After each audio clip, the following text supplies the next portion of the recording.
ابو قلابه رحمه الله د دې ډیره ناشنا واقعه ده. ابو قلابه رحمه الله په بصره کې اوسېده او دا عالم بالقضاء ډېر په دې قضا او په فیصلو باندې په ډېر پوهېده. وایي دې خلکو دې ابو قلابه رحمه الله ته ویل چې راځه موږ له قضا وکړه. وایي دا د دې بصرې نه وتښتېد لاړ شام ته. وایي دا په شام کې اوسېده او د شام یو داسې علاقه کې اوسېده چې هغه کاړژنه و، دریاب ته نږدې خیمه د ځان له والې وایي و جونګړه جوړه کړې وه او په هغې کې ابو قلابه رحمه الله اوسېده. نو عبدالله بن محمد په نوم باندې یو کس دی، دا وایي زه د دریاب غاړې ته ګرځېدلم، وایي په دې کې یوه خیمه وه، د دې خیمې نه یو اواز راووته او داسې ویلی کېږي چې یالله ماله توفیق راکړي چې ستا کوم انعامات په ما باندې دي چې یالله زه د دې شکر وباسم، یالله ماله د دې توفیق راکړي. وایي مه ویلې چې دا شړه دشته ده او د دې خیمې نه دا غږ راووته، زه ورځم دې خیمې له. وایي چې کله ورلم د دې خیمې ته ورداخل شوم، وایي چې ومې کتل یو کس ناست دی، خپه یې نشته دی، لاسونه یې نشته دی، غوږونو باندې دروند دی، سترګې یې نشته دی او په دې ځای کې یو مظلوم بنده ناست دی. وایي ما ته تپوس وکړه، وایي ما ورته ویلې چې تا دې ځای کې ویلې الله ماله داسې توفیق راکړي ستا د انعاماتو شکر وباسمه، په تا باندې کوم انعامات دي؟ لاسونه دې نشته، خپه دې نشته، غوږونه دې درانه دي، سترګې دې کار نه کوي، دا کوم انعاماتو شکر ته وباسي؟ وایي دې ویلې چې د الله رب العالمین ډېر انعامات دي په ما باندې، الله رب العالمین په ما باندې د بر نه عذاب شي راوستلی، د لښکي نه راباندې شي راوستلی، په دریاب کې ماشي هلاکولی، ولیکن ډېر انعامات الله په ما باندې کړي دي، زه دې عذابونو نه بچ کړی یم، زه د الله رب العالمین شکر وباسم. وایي دې سره ما خبرې کولې، وایي ما ورته دلته څنګه ژوند تېری، وایي دلته اوسېږم او یو زوی مې دی هغه ماله خدمت کوي، ماله چې کوم دی د اودس اوبه برابروي، طعام وغیره راله برابروي. وایي بیا یې ما ته ویلې چې یو خدمت راله وکړه. وایي ما ویلې چې په دې ټیم کې د داسې انسان خدمت ډېر غوره عمل دی. وایي ما ورته ویل خدمت دې راته ویل خدمت دله کوم. وایي راته ویلې چې زما یو زوی و دلته یې ماله خدمتونه کول، 3 ورځې کېږي چې دا زوی مې نه ښکاري، ته داسې وګرځه بهر پام وکړه دې دشتو کې چې دا زما زوی چېرته دی دا زوی راله راوله.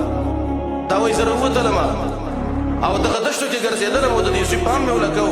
وایي چې یو ځای ته ورلم، وایي هلته د ده دا زوی درندګانو مات کړی و، صرف هډوکې پراته وو او نور څه نه وو.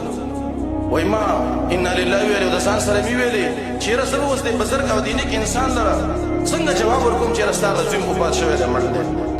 نو ما ته په دې ذهن کې الله رب العالمین دا واقعه د ایوب علیه السلام راواچله چې ایوب علیه السلام باندې مصیبت راغلی و، بچي دې الله اخیستی و، مال دې الله اخیستی و، 18 کاله دا بیمار و. وایي چې کله رانوتلم سلام مې پرې واچو. وایي ما ورته ویلې چې ته ایوب علیه السلام پېژنې؟ وایي ما ته ویل او بلکل یې پېژنم، د الله بنده و د الله رسول و. وایي دا څنګه انسان و 18 کاله بیمار و، وایي څنګه الله رب العالمین منده کړ؟ وایي وجده صابرا حامدا شاکرا، د الله رب العالمین صابر بنده و، شکرګزار بنده و، حمد ویونکی د الله بنده و، داسې انسان و. وایي ما ورته ویل چې خبر راباندې مه اوږده وه، د چا په طلب کې چې زه ته ایستلی وم چې یاره زوی راله ولټوه، هغه ستا زوی دلته د هندګانو مات کړی دی او دلته پروت دی.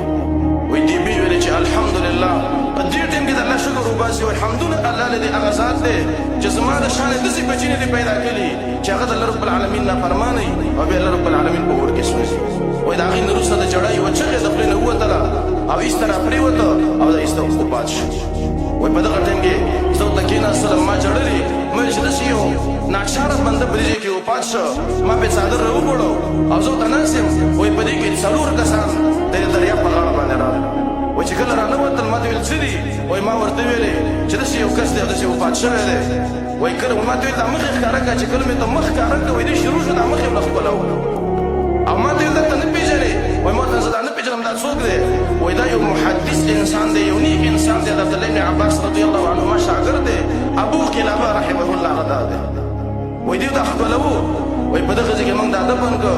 وایي چې کله شپه شوله وایي ما دا خوب کې ولیده او دا په شنو شنو باغونو کې ناست و، په جنت کې ناست و. که ما ته یې دا ویلې چې تا زما ملګری نه یې؟ وایي ما ورته ویل بلکل زه ستا حقه ملګری یم، چې کله ته وفات کېدلې زه درته ناست وم. وایي ما ورته ویل په څه باندې دا انعامات الله رب العالمین درکړه؟ وایي دا آیت یې ولوسته چې سلام علیکم بما صبرتم فنعم عقب الدار، سلام دې په تاسو باندې په سبب دی چې تاسو صبر کړی دی، تاسو لره انجام وروستنی ډېر ښه دی، ډېر ښه انجام دی ستاسو.